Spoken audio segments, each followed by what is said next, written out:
দাদু তোমার এ কি হাল? কেমনে হইলো এই দশা? বাবা শুকনা কপি বুড়ির জাদুটোনা কইরা আমার অবস্থা কাহিল কইরা ফেলছে। ফুলকপি বুড়ি তোরে কাইটা কুচি কুচি কইরা ভাজি বানামু। আয়, আমার পাঙ্খি পাতা জলদি আয়, দাদুর সময় নাই।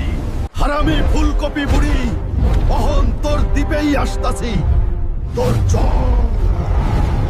কই গেলি ওরে ফুলকপি বুড়ি? সামনে আয়, লুকায়া লাভ নাই। কিরে কপি ভূতগুলা, এক কেরে কামড়ায়া ছিঁড়া ফেলবি নাকি? তোগো সাহস তো কম না। এক ঘুষিতেই তো সব ফিনিশ। অহন বুড়ি কই লুকাইলি? সামনে আয়। কপি বুড়ি, দরজা ভাঙ্গা ঘরে ঢুকলাম। তোর সিংহাসন তো অনেক সুন্দর, কিন্তু দাদুর লগে যা করছস সেইটার হিসাব কে দিব?